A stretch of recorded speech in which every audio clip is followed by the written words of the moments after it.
বিসমিল্লাহির রহমানির রহিম। আজকের অনুষ্ঠানের সম্মানিত সভাপতি, মঞ্চে উপস্থিত আমাদের সংগঠনের মুখপাত্র, সিনিয়র সভাপতি সহ সকল নেতৃবৃন্দ এবং সামনে উপস্থিত শিক্ষকবৃন্দ, আসসালামু আলাইকুম। আজকে সকাল 10:30 থেকে এখন পর্যন্ত আপনাদের বিভিন্ন নেতার বক্তব্য, জেলা প্রতিনিধির বক্তব্য আমরা মনোমুগ্ধ করে শুনেছি এবং উপলব্ধি করেছি যে আপনাদের মনের আকাঙ্ক্ষা কি এটা আমরা বুঝতে পেরেছি। মোটামুটি বুঝতে না পারলে ধারণা করতে পেরেছি আপনারা কি চান। সম্মানিত উপস্থিতি, আজকের যে মিলন মেলা, উভয় সংগঠনের যে মিলন মেলা, এটা একদিনের সৃষ্টি হয় নাই। এর পিছনে ত্যাগ, তিতিক্ষা, অনেক শ্রম, মেধা ব্যয় করে আজকের এই পরিস্থিতি হয়েছে। যেমন মিলন মেলা দেখছেন আজকের এই অনুষ্ঠানে, তেমনি আমাদের শিক্ষা প্রতিষ্ঠান কিন্তু এককালে ভঙ্গুর ছিল, এখনো অনেক প্রতিষ্ঠান ভঙ্গুর। দীর্ঘ 40 বছর এখানে বেতন না থাকায়, সরকারি সুযোগ সুবিধা না থাকায় আমাদের প্রতিষ্ঠান ভঙ্গুর ছিল। ভঙ্গুর থাকার কারণে আমাদের শিক্ষক, প্রধান শিক্ষক, সকল শিক্ষক তাদের মনের অবস্থায় ভোঁ ধরেছিল, যার হয়তো কোনোদিন হবে না। আজকে ঐক্য জোটের আহ্বানে 19 জানুয়ারি থেকে 28 জানুয়ারি পর্যন্ত এই আন্দোলনের প্রেক্ষিতে সরকার ঘোষিত যে ঘোষণা আসছিল, সেই ঘোষণার প্রেক্ষিতে আমাদের মন চাঙ্গা হয়েছে, পজিশন চাঙ্গা হচ্ছে। শিক্ষকরাও তাদের চিন্তা ভাবনা পাল্টিয়ে নতুন স্বপ্ন দেখা শুরু করেছে। সম্মানিত উপস্থিতি, আজকে যেমন আমরা বাড়ি থেকে যখন রওনা হয়েছে ঢাকায়, তখন কেউ পায়ে হেঁটে, কেউ রিক্সায়, কেউ হোন্ডায়, কেউ গাড়িতে, কেউ লঞ্চে, কেউ বা ট্রেনে ঢাকায় এসেছি, ঠিক কিনা?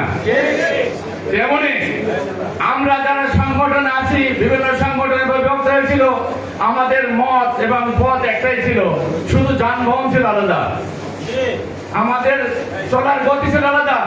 কেউ রিক্সায়, কেউ হোন্ডায়, কেউ গাড়িতে যাওয়ার চেষ্টা করছে, এরকম বিভিন্ন যানবাহনে যাওয়ার চেষ্টা করেছে। আমরা যদি আজকে সকলে মিলে আজকের এই অনুষ্ঠান থেকে শপথ করতে পারি যে আমরা যে যে যানবাহনে চলে যাব, আমাদের উদ্দেশ্য একটাই, ঢাকা যাওয়া। তেমনি আমরা যদি আজকে অনুষ্ঠান থেকে প্রতিজ্ঞা করতে পারি, প্রতিশ্রুতি দিতে পারি যে আজকে আমরা সকল সংগঠন একসাথে কাজ করব, তাহলে আমি আল্লাহর কসম দিয়ে বলতে পারি সেই দিন বেশি দূরে নয় যেদিন জাতিগণ ঘোষণা করতে সরকার বাধ্য হবে। আমি আমার আপনাদের বলছি, আমি 2012 সালে কাপড় পড়েছিলাম এবং আদায় করেছিলাম। আমাদের বেতন ভাতা তখন যদিও নীতিমালার অভাবে খুব একটা ভালো প্রতিফলন হয় নাই।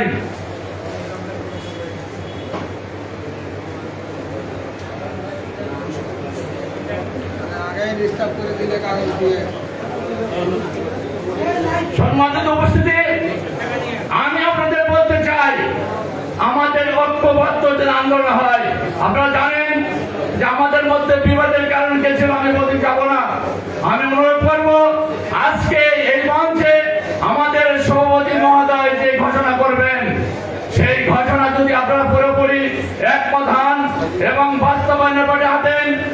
আমরা ইনশাআল্লাহ 28 জানুয়ারি শুধু ঘোষণা পেয়েছিলাম, বাস্তবায়ন পাই নাই, কিন্তু আগামীতে আমরা শুধু ঘোষণা না, বাস্তবায়ন নিয়ে ঢাকা ছাড়বো ইনশাআল্লাহ। সম্মানিত উপস্থিতি, আমি সময় যেহেতু দীর্ঘ, অনেক আলোচনা হয়েছে, আলোচনা অনেক করা যাবে। আমি একটি আহ্বান আপনাদের কাছে, সেটা হচ্ছে আমরা আমাদের দ্বিধা সংকট, আমাদের হিংসা বিদ্বেষ সকলে বলে যে একই মঞ্চে দাঁড়াবো, এক কাতারে দাঁড়াবো। আমাদের নেতৃত্ব থেকে যে আহ্বান আসবে, যে সিদ্ধান্ত আসবে, সেই সিদ্ধান্তের মধ্যে ঐক্যমত পোষণ করবো। আর একটি অনুরোধ করবো আমি, সেটা হচ্ছে ফেসবুকে আমি এই মঞ্চে বসে একজনকে আমি পারি না, ভালো কাজ রিমুভ করেছে, এই মঞ্চে বসে রিমুভ করেছি, আমি নাম বলবো না। এই ধরনের ব্যক্তি হীন মনোসুদ্ধিকার বক্তৃতা আমাদের থাকে, আমাদের কাঙ্ক্ষিত সম্পূর্ণ হবে না। সে বলছে কিভাবে আজকে এই মঞ্চ নাকি অনুদান বিরোধীদের মঞ্চ। আমি কেন অনুদান বিরোধী মঞ্চে আসলাম সেই ব্যক্তির নাম বললাম না।